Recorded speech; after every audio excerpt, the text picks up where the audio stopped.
Dans Apocalypse chapitre 21, versets 14 à 18, nous voyons encore cette allusion à ces deux pierres, le Urim et le Thummim.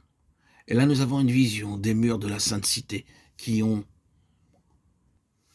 12 fondements sur lesquels les noms des 12 apôtres sont écrits.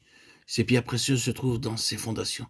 Elles parlent du puissant fondement apostolique sur lesquels nous sommes bâtis, Éphésiens 2, 19, 22. Et pourtant, les apôtres étaient des hommes ordinaires. Ne pensez pas qu'ils étaient des hommes d'une trempe extraordinaire. Ils étaient des hommes soumis aux mêmes passions que nous. Seulement, ils furent rendus forts avec l'aide de Dieu. En dépit des faiblesses humaines, Dieu peut nous rendre forts. Dans Luc chapitre 6, versets 13 à 16, nous avons la liste des 12 apôtres et le nom de Simon est cité le premier. Nous savons quelle sorte d'homme fut Simon-Pierre. En dépit de sa faillite, il devint une pierre précieuse de Dieu.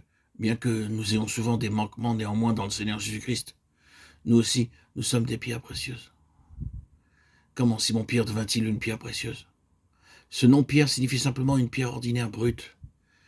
Elle devint pour finir une très précieuse et brillante pierre de fondation.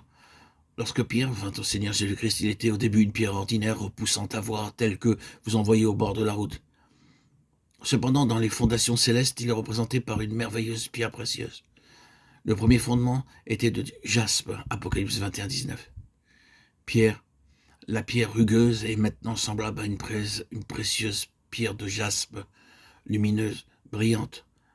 Comment le devint-il? Dans Luc chapitre 5, versets 2 et 3, nous voyons Pierre assis à côté de son bateau nettoyant ses filets. Il était probablement à moitié nu, vêtu d'une simple pagne, le visage rude, les cheveux ébouriffés. Alors le Seigneur Jésus-Christ descendit sur le rivage et avec la permission de Pierre, entra dans le bateau et commença à parler à propos de la foi et d'autres choses. Le pécheur ne se demandait comment de telles choses pouvaient nous concerner.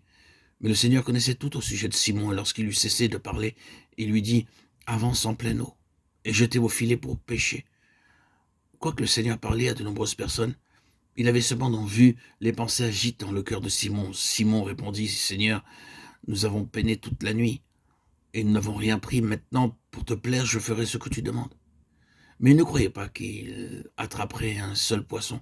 Il dit dans son cœur « Oh, je suis un pêcheur, cet homme ne sait pas comment prendre un poisson. » Cependant, il me dit de prendre du poisson sur ce côté du bateau. J'ai travaillé dur toute la nuit et je n'ai rien pris. Je suis censé savoir, mais simplement pour lui être agréable, je le ferai. Et il fit ainsi. Luc 5, 5 à 8. Qu'arriva-t-il? Simon, cette pierre d'un aspect rude, qu'un peu plus tôt était assis là, dans le bateau, plein de désappointements et de doutes, obéit au Seigneur. Et bientôt le filet fut tellement plein de poissons qu'il commença à se rompre. Tels étaient les hommes que le Seigneur choisit, non pas des personnes diplômées, mais simplement des pécheurs incultes, ignorants, pleins de faillites, de faiblesse morale, sans force, mais prêts à lui obéir.